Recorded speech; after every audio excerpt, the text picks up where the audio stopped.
Hey there. Welcome to another episode of the Directors Club podcast. It's Noelle, your host. And before I get kicked off into this episode, I wanted to share with you one of the things that I do. They've been doing, I think it's been 6 years now. I started during COVID, was I started creating resources and workshops for early educators because we are rebuilding our workforce. And I use those in my center. That's what I use them for. And I also share them with the members of the Directors Club. But I wanted to share something with people that aren't inside the club because it's so important.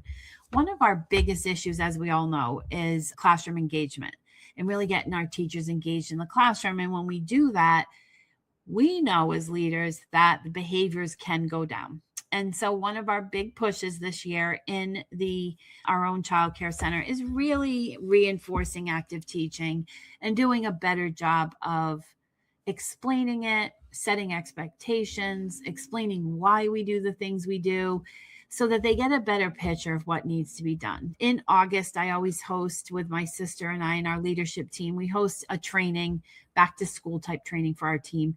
And this is a big push we have this year. This is going to be a workshop that we have. And so what I've done is created a little cheat sheet for my team, and I'm sharing it with you. So head to the show notes if you need help with active teaching. I give you ways that you can use it at a staff meeting or coaching somebody or part of your onboarding. There's a really good resource for onboarding. All right, so the topic at hand is some of the best leadership advice I ever learned did not come from childcare.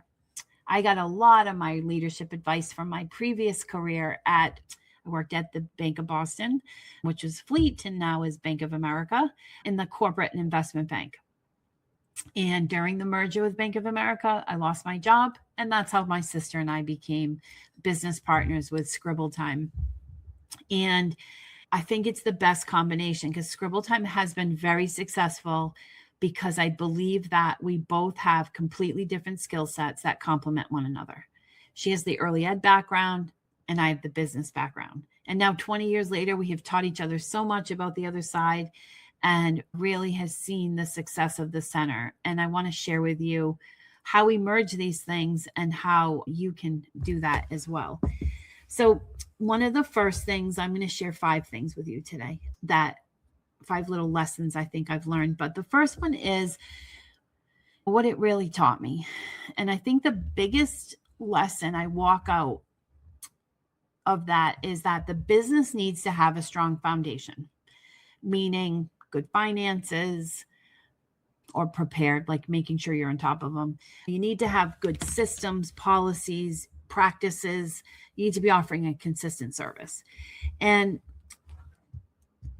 that's so important. That's one of the things that's so important. The other thing is that you're going to get hit with things all the time. I have been in childcare now for 21 years.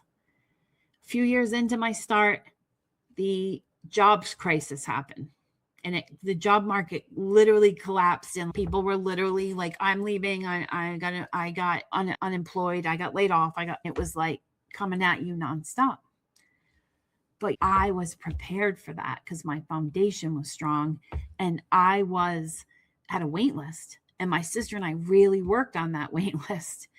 And people kept saying, "Oh, why do you need a wait list? It just shows people they can never get into your center." And I'm like, I don't know. You just don't know what's going to happen, right?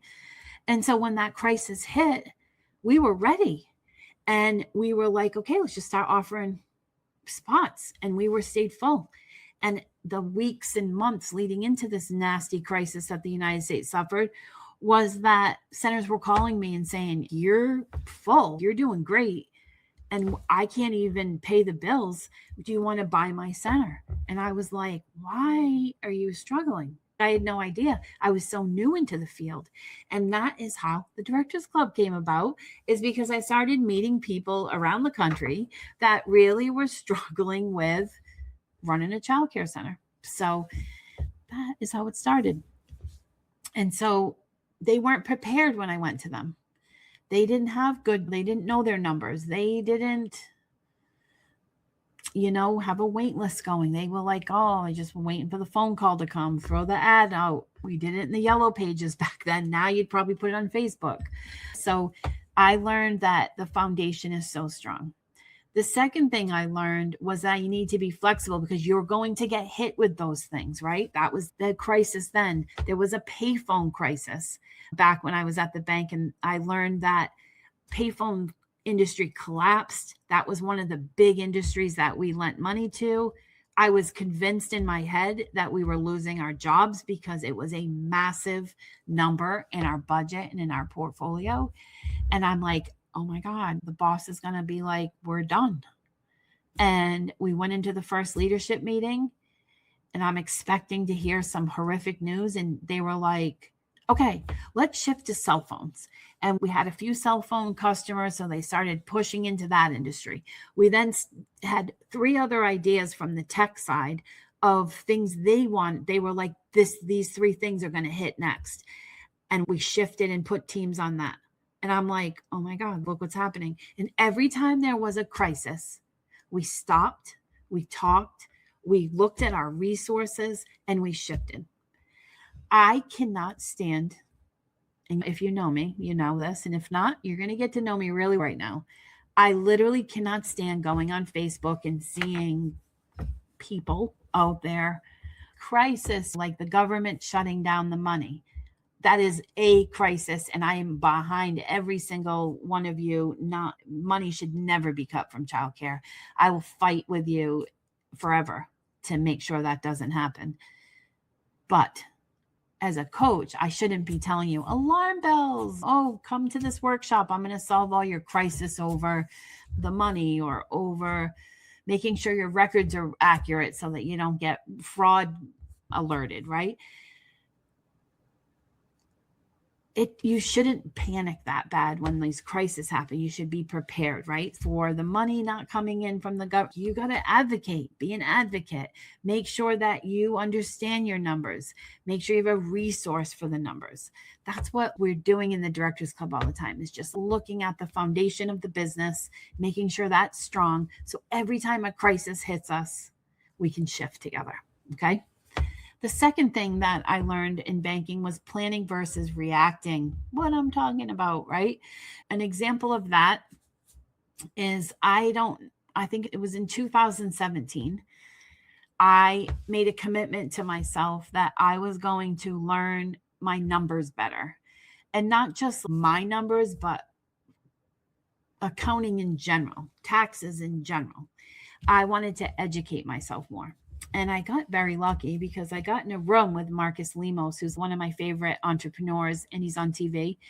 And I asked him, I was like, wait, what college program should I go to learn more about this? I want to be a small business owner that really knows the numbers and strategically. I don't want to just, oh, this is a balance sheet. I want to know what drives that, how to increase it, decrease it, whatever we got to do. And he said to me, have you ever heard of YouTube? And I was like, I have. He's go there. So I researched experts in accounting, strategic finance, and I just would watch their videos. And I learned so much because I was planning instead of reacting to my money situation. And lo and behold, I feel like in 2018, I really elevated myself at that point in finance. And that was really helpful to us. And then look what happened in 2019. We were financially stable, strong then. Also, we knew at the end, after COVID, we then knew that we wanted to buy a building now. And now we're about to do a multi-million-dollar building. You can't do that without planning. You cannot do that without a strong financial foundation. So these are the things I learned. You have to plan instead of react. So what do you want to plan for? Is there something that you want to plan for? Whether it's strengthening the business, is it learning something that is going to help the business? Are you planning more marketing, better plan to, instead of when enrollment goes down, you're ready? Is universal pre-K coming in your area? How can you plan versus that? That's like value proposition marketing, getting your message out there and really making a name for yourself. So think about that. The second thing was planning versus reacting. The third thing is weekly leadership meetings. I know people think they're daunting, but every week we would meet every single week as a leadership team. And we talked about whatever the boss had for a vision for the month, the week. We were talking about our numbers. We were updating each other on sales. Each person might have had a strategic project they were working on for the division. We would be talking about that. We would be talking about resource allocations, like what employees we needed to send to what different departments for things.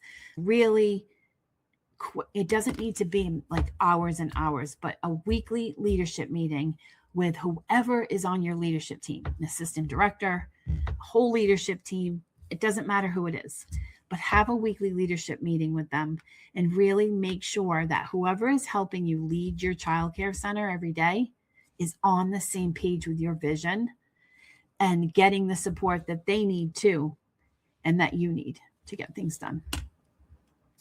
The fourth thing, looking at numbers differently, I wouldn't just be pulling profit and loss statements, annual or quarterly. I like to look at trends all over the place. So make sure you really know your numbers. You should really know your payroll number. I'm just talking to somebody the other day. When you have an employee that comes to you that wants a raise, or you're giving out raises, you really need to plan for that. So one of the things I love to have, one of the most important documents, I think, is my payroll forecast. So I forecast my payroll out for 12 months based on who I have working for me. And I find that to be super helpful. So don't just look at your numbers as the reports they are, but where can you dig in and get some trends and get some feedback, do a little bit better monitoring, a little bit better planning. And the fifth thing is building systems that create freedom. So I talked about that a lot last week. It's the same this week. When I worked at the bank, there were not a lot of interruptions. People didn't come in constantly and ask questions because the bank was heavily documented in systems. And I think it's helpful if you have anyone on your leadership team that you create an office system, office expectations, anything that's interrupting you, create a system around it to uninterrupt you. And then really do that for your team as well. Any systems, any checklists, any resources that you can create to stop the process, to stop that bottleneck that we talked about. Go listen to the last week's episode.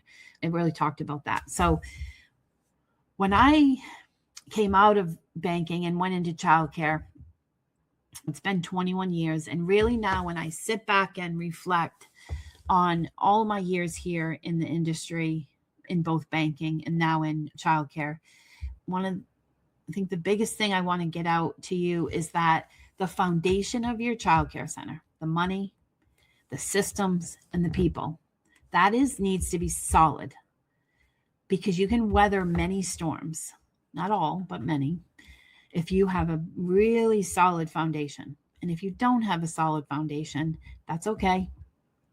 No one's perfect. We all have weaknesses in our foundations, right? But it's how we go about solidifying that. So that's what we're doing inside the Directors Club, is every week meeting, working towards our goals together. I'd love for you to join us and we can help you build that, or just set aside time every single week and work on your foundation so that you can plan and you can really prepare your company for the future, whatever that is, whether it's growth or you want to, maybe you even want to just reduce some of your hours in your center or change how things work. It all comes down to your leadership and your time and your investment in all of this. I hope you enjoyed today's episode of lessons that I've learned, and maybe you can walk away with a couple of little tidbits of information to help make your day just a little bit easier. So thanks for listening to the podcast today. I'll talk to you soon. Bye, everybody.